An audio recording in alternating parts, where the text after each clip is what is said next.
Part of his right arm had to be amputated. He's got a broken ankle and internal injuries. Dozens of other passengers, they also had to be treated at local hospitals. That Greyhound bus was heading to New York from Orlando. One of the passengers told us it appeared the logging truck did not have working brake lights. As for the crash, the Highway Patrol says it's still under investigation. Hey, good morning, guys. As you can see, the line outside the Star Gospel Mission has been growing all morning. They're giving away $1,050 grocery gift cards. The line stretches down this alley, around the corner, and down the block. Now, one of the hundreds of folks in line today is Jimmy Harris. Jimmy, right here. So tell us, what time did you get in line? Firefighters, as you said, left the scene around 5:30 this morning, but they've been here since 6 o'clock last night. And as you can see, the Second Chance thrift shop here in Georgetown County has been leveled by fire this morning. It is completely unrecognizable. All right, so you guys have been up since 5:30 last night. What do you do now? Go home and sleep, definitely. After we break out the weed first for an hour. Sounds like a good idea, guys. Again, Black Friday in full swing here at West Ashley and Best Buy. And you know what? Just to give you an idea of how intense things are here at Best Buy, I want to show you this. Take a look at that employee over there. He's got a headband on. He's ready to sweat it out for the people here at Best Buy. In the quiet Brownsville community, a storm has been brewing. At the center, Annie Chambers Cadell and the Confederate flag she flies unapologetically outside her home. You don't care that people are upset about it? No, I don't. Stuff happened long before I was born. It's not my issue. I got over it. Get over it too. Cadell says she's not racist and sees the flag and her Confederate items as part of her Southern heritage. Her neighbors, though, nearly all of whom are black, see it much differently. Oppression, slavery. When I walked over and saw the flag, I went down to my knees. I wasn't praying, but I did go down on my. It's a shock. It's a shock. Many of the neighbors have already met to discuss the issue. They simply want one thing. It's just the flag come down. If she has every other right to live there, she has a right to fly that flag. But that's not the point. The point is it's offensive to everybody in this neighborhood. But Cadell isn't budging. She has no plans to take down the flag. In fact, if it gets torn or tattered, she says she'll just replace it. Hey, you pick and choose what you decide that you want to fight over. Your issues are not my issues. And I say, turn your eyes and close your mind.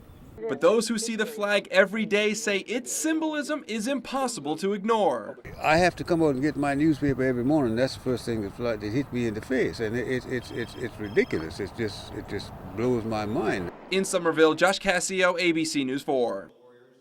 Marine Sergeant Brian Gerald has seen the horrors of war up close. He's been to Iraq twice. On one occasion, I had to transport my best friend who got hit by a vehicle-borne IED, and she got burned up really bad. And that's when I really started dealing with a lot of the issues. Those issues, a continuing battle going on inside his mind. Though he's away from the war zone, he hasn't left it behind. PTSD, it ranges from anything from anger issues to major depressive disorder. I had it all. But things have begun improving thanks to man's best friend. This week, Sergeant Gerald was introduced to Jada, his new service dog. She was trained at the Naval Brig in Hanahan under the new Carolina Canines for Veterans program. At NAVCOM Brig Charleston, we have military prisoners, and we use those prisoners. They are the trainers. The program began back in September. Jada is the first dog to be placed with a disabled serviceman. Training these service dogs takes about 9 to 14 months, but once it's all finished, they know well over 70 commands. Take a look.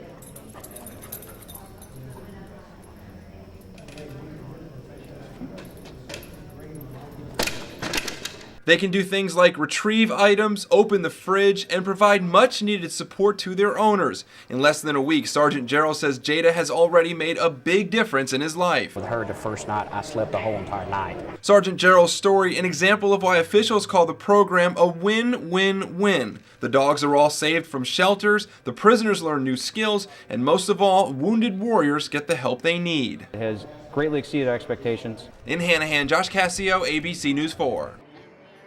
A day after the nation celebrated its military heroes, Specialist Kenneth Bunn was at the heart of another just as important celebration, a welcome home ceremony.